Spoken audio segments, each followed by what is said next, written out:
At 5, two Phoenix police officers are being criminally investigated and have been placed on leave after video shows them kicking a handcuffed man and hitting him in the back of the head with their guns. That suspect appeared to be surrendering. We do want to warn you, this video is disturbing. ABC15 Zach Crenshaw joins us now with what he's uncovered about this investigation. Yeah, Javier, well, the aggressive arrest was recorded by a bystander, and it is disturbing and violent. It's been shared hundreds of times online today, and tonight Phoenix police acknowledging that it has sparked a criminal investigation.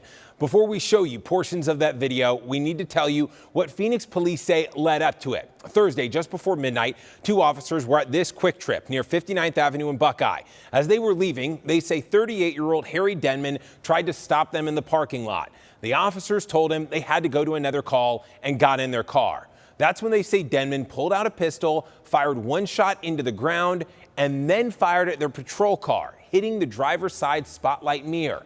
After those alleged shots, Denman ran into the QT, and an employee inside said he immediately put the gun on the counter and said he shot at officers to let them know he needed help.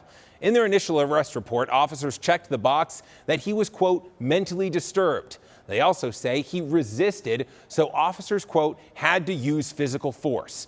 Now, here are two short snippets of that video and a criminal and civil defense attorney with what he observed.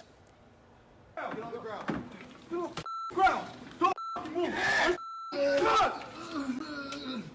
He looked like he was surrendering to me. There was no weapons in his hands. He goes down on all fours, and immediately the officers start beating him up, kicking him in his head, hitting him with what looks like an AR-15 style rifle. There was no reason for those officers to do what they did to this individual. Now, Denman had to be rushed to the hospital after being kicked in the head, but he's since been released and booked into an MCSO jail.